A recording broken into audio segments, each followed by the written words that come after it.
47강입니다. 군집 내의 상호작용. 물론 군집 내의 이종 간 상호작용입니다. 군집 내의 이종 간 상호작용. 자, 먼저 경쟁. 방금 이종 간 상호작용이라고 했는데 경쟁은 동종 간에도 일어날 수 있습니다. 동종 간에 예를 들어서 배추를 모종을 사다가 심는 것이 아니라 씨를 뿌렸을 때 매우 촘촘하게 자라죠. 그럼 촘촘하게 자라는 경우에는 무기업류나 아니면 햇빛을 두고, 특히 햇빛 두고 경쟁을 하기 때문에 튼실하게 자라지 못하고 위로 쑥쑥 자라죠. 웃자라죠.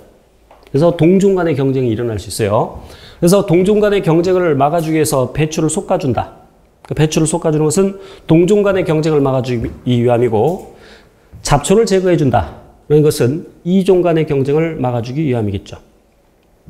지금 여기서는 이종 간의 경쟁인데, 그럼 경쟁이 왜 일어나느냐?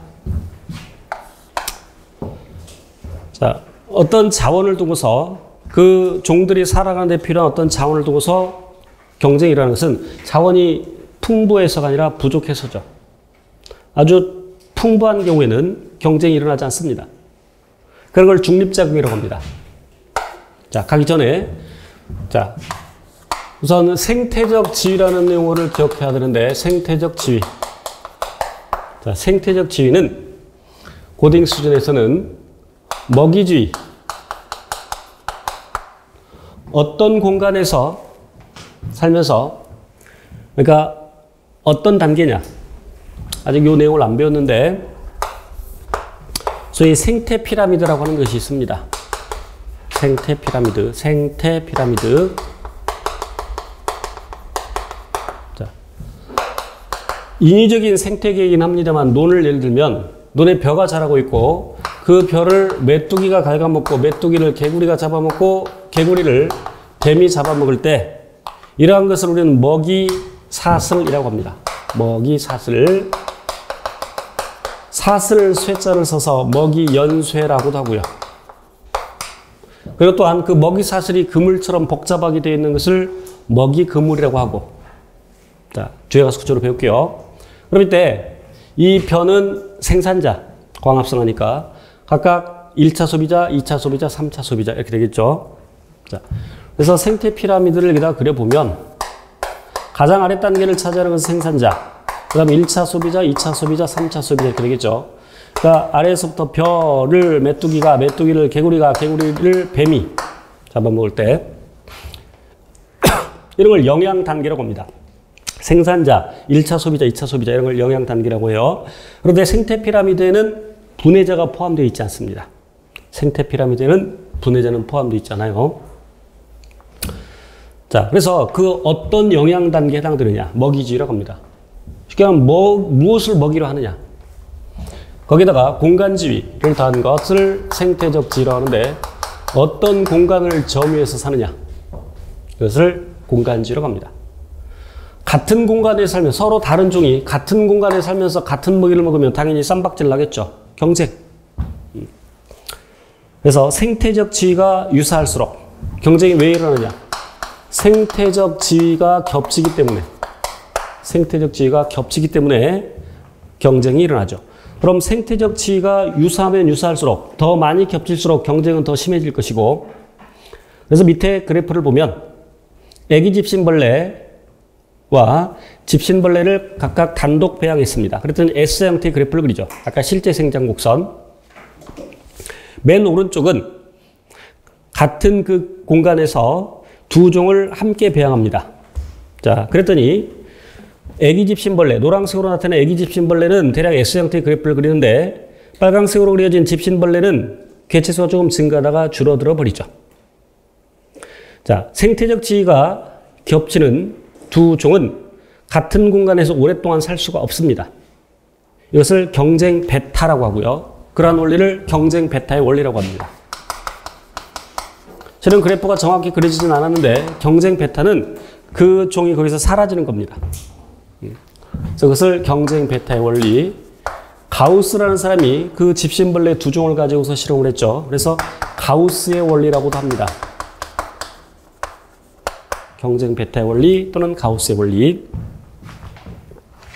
그래서 그 애기 집신벌레, 빨강색으로 표시된 애기 집신벌레가 줄어든 것은 집신벌레가 싸움에서 경쟁에서 졌기 때문이죠. 노란색으로 나타난 애기 집신벌레가 이겼죠. 자, 그러면 경쟁을 피하려면 어떻게 하느냐? 마주치지 않으면 되죠. 다른 걸 먹으면 되죠. 자, 그래서 나누어 사는 것을 분서라고 합니다. 나눌 분자를 써서 분서.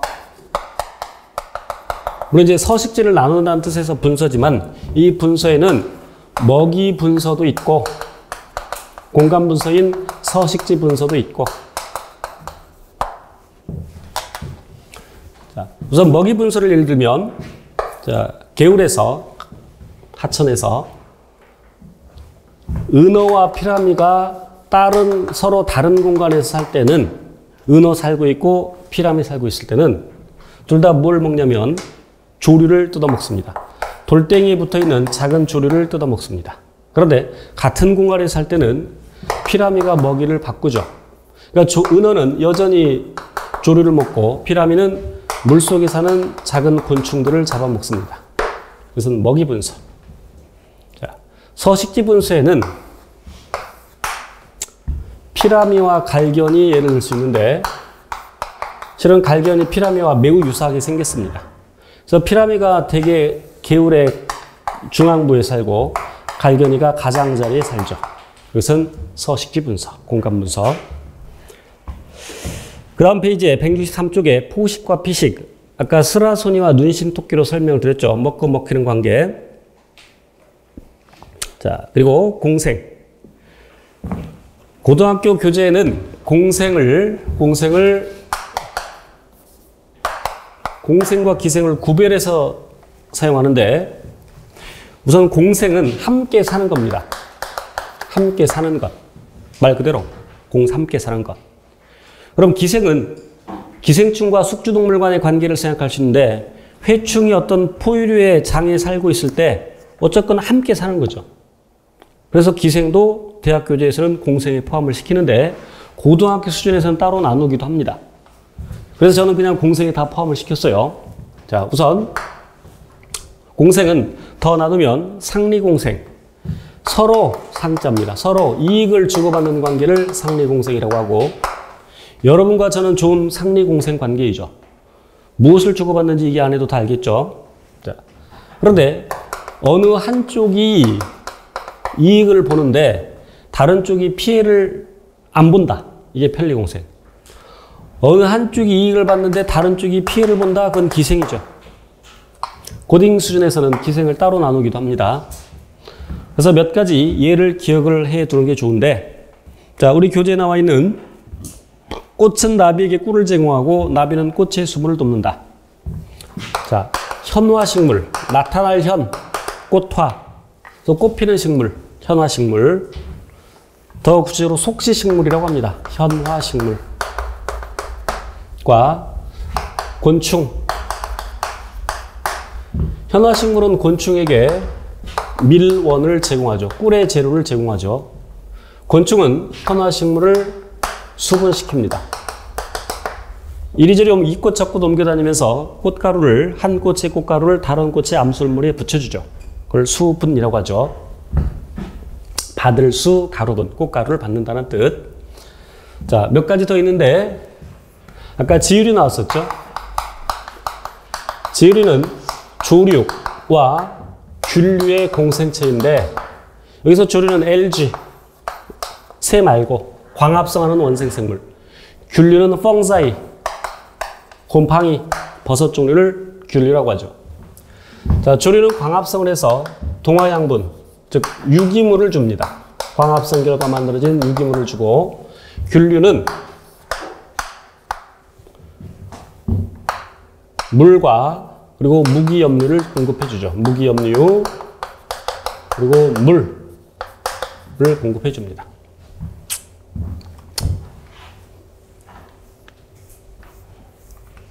자, 그리고 몇 가지 더 있는데 매우 중요한 것이 콩과 식물과 뿌리옥박테리아.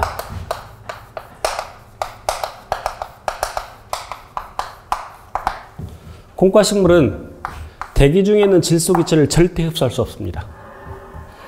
저 질소가 왜 필요하냐면 아미노산 만들려고 하는 겁니다. 아미노산 만들려고. 참고로 유기산 그러면 이걸 카복스키라고 부릅니다. 카복스키 또는 카르복스키, 카복스키. 카복스키를 갖는 물질을 유기산이라고 하고, 탄소와 수소를 갖고 있는 산이라는 뜻입니다. 자, 그리고 아미노끼를 갖는 물질을, 아미노끼를 갖는 물질을 아민이라고 합니다. 자, 아미노끼도 가지고 있고 카복스키도 가지고 있고 이런 물질을 아미노산이라고 하죠. 그래서 식물은 이 유기산에다가 아미노끼를 붙여서 아미노산을 만들 수 있죠. 그러니까 아미노산은 아민인 동시에 유기산인데 어떤 유기산에다가 아미노끼를 붙여서 아미노산을 만들 수 있습니다. 그 아미노산을 만들려면 이 질소가 필요하죠. 그런데 대기 중에 질소 분자 형태로 존재하죠. 공기의 대략 79% 정도, 약 80% 정도가 질소 분자이지만 이걸 절대 식물이 흡수할 수 없습니다. 식물이 흡수할 수 있는 형태는 암모늄이온과 질산이온 딱 두 가지 형태밖에 없어요. 그럼 그 누군가가 질소 기체를 이렇게 흡수할 수 있는 형태로 바꿔줘야 되죠. 그걸 누가 하냐면 바로 뿌리옥 박테리아가 하죠. 박테리아 세균이고요. 실제로 콩과 식물의 뿌리에는 작은 혹들이 여러 개 달리는데 그 하나하나의 혹은 뿌리옥 박테리아의 덩어리죠. 그래서 질소 기체와 수소 기체가 반응하면, 자, 요거 반응 좀처럼 일어나지 않습니다. 요거 온도와 압력을 매우 높여야 됩니다. 그래서 인위적으로 암모니아를 만들어서 비료 만들 수 있는데 이 뿌리옥 박테리아는 이 반응이 일어날 수 있죠. 효소가 있기 때문에. 이 과정에 관여 효소가 있기 때문에. 자, 그래서 암모니아를 만들고 이 암모니아가 물과 반응하면 물에 있는 수소연을 빼앗아 와서 이렇게 암모늄이온이 만들어지죠. 이렇게. 그래서 그냥 이 한꺼번에, 실은 이 반응, 밑에 있는 반응은 그냥 저절로 일어납니다만, 그래서 그냥 한꺼번에 질소 기체를 이렇게 암모늄이온으로 바꿔주는 역할을 합니다. 누가? 뿌리옥 박테리아가. 그래서 뿌리옥 박테리아가 질소 화합물을 제공해 주죠. 질소 화합물을. 하지만 암모늄이온, 수소 원자는 있지만, 수소 원소는 있지만 탄소 원소가 없죠. 그러니까 무기물입니다. 무기질소 화합물을 주는 거예요. 콩과 식물은 이제 광합성을 해서 동화 양분을 주죠.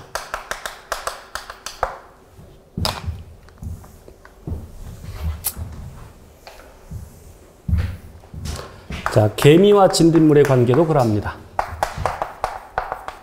다 상류공생인데, 개미는 진딧물의 천적인 무당벌레로부터 진딧물을 보호해주죠. 진딧물은 항문에서 당분을 내놓습니다. 당이 들어있는 액체를 내놓죠. 그 개미가 그것을 받아먹습니다. 서로 이익을 주고받는 상리공생 관계. 편리공생은 어느 한쪽이 이익을 보되 다른 쪽이 피해를 보지 않는 것으로서, 우리 교재에 나오는 혹등고래에 따개비가 붙어 살죠. 그럼 따개비는 동을 받았죠. 그럼 혹등고래가 크게 피해를 보는 게 없습니다. 피해를 준다면 이것은 기생이 되죠. 또 들소가 먹이를 다시 풀을 뜯어 먹을 때 곤충 애벌레들이 노출되겠죠. 뭐 곤충 성충도 마찬가지로 곤충에 노출되면 그것을 황노가 잡아먹습니다. 새가, 황노. 그럼 새와 이 황노의 관계는 편리공생이죠. 자, 기생. 한쪽이 피해를 보고 한쪽이 이익을 보는 것. 그래서 촌충, 이와 같이 기생충과 숙주동물과의 관계 등을 들 수가 있습니다. 자, 164쪽 문제 보겠습니다. 1번. 그림가는 왼쪽 그림은 애기 집신벌레와 집신벌레를 각각 다른 용기에 단독 배양했을 때 S형태 그래프를 보여주고 있고요. 오른쪽 그래프는 나는 같은 용기에서 동시에 배양했을 때 시간에 따른 개체수를 나타낸 것이다. 옳지 않은 것. 1번. 군집 내 개체군 간의 상호작용이다. 맞죠? 이종 간의 상호작용. 2번. 가보다 나에서 집신벌레는 환경저항을 크게 받는다. 집신벌레가 줄어든 이유는 환경저항 때문이죠. 맞고요. 3번. 나에서 애기 집신벌레와 집신벌레 사이에서 경쟁이 일어나고 있죠. 그래서 경쟁 배타. 4번. 스라소니와 눈신토끼는 포식과 피식과의 관계죠. 얘는 경쟁 관계이고요. 그래서 틀린 건 4번. 4번 답이죠. 밑에 2번 문제. 서로 다른 개체군인 스페인 이끼와 식물 A 사이의 상호작용인데 스페인 이끼가 식물 A의 표면에 붙어서 살고 있다. 함께 사네요. 공생이지.